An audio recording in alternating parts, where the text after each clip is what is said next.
tur til Heden for første gang. 8.900 tilskuere fik dramatik for alle pengene og til sidste sekund. FC Nordsjællands træner Morten Livorsen vidste, at yderne var hurtigt og dygtige i mand-mod-mand-situationer. Derfor skulle de overlistes med andre metoder som her, hvor fik samspil mellem Tobias Mikkelsen og Anders Lavan, målscorens rolle for flere gange i pokalturneringen, der har spillet godt i kvarteret. Det virker som om Nordsjælland trak sig en smule tilbage efter føringen.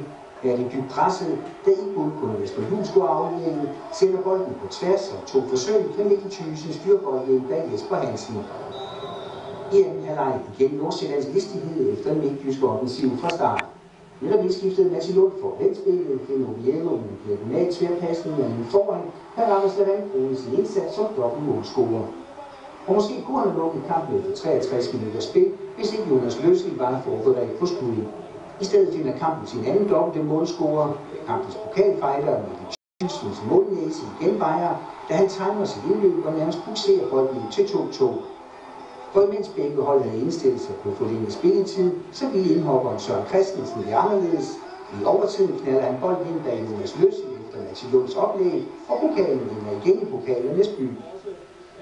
Midtjylland spillede en god kamp i dag, og det var en svær kamp for os, især første halvleg. Men jeg synes, ud efter anden halvleg kommer vi rigtig godt med i spillet, og laver nogle flotte mål, og ja, men jeg er bare stolt og glad over, at vi vinder den for anden halvleg. Men jeg er da skuffet og småligt ked af det. Jeg synes, vi har godt styr på Nordsjælland. Vi har ekstremt mange fans, men når man tænker på kamptidspunktet også, god opbakning. Jeg synes, det var god fodbold, men det var en anelse mere skarpt også. Videre til håndbold, hvor vi kommer til at vente til på lørdag, før DM i kvindehåndbold bliver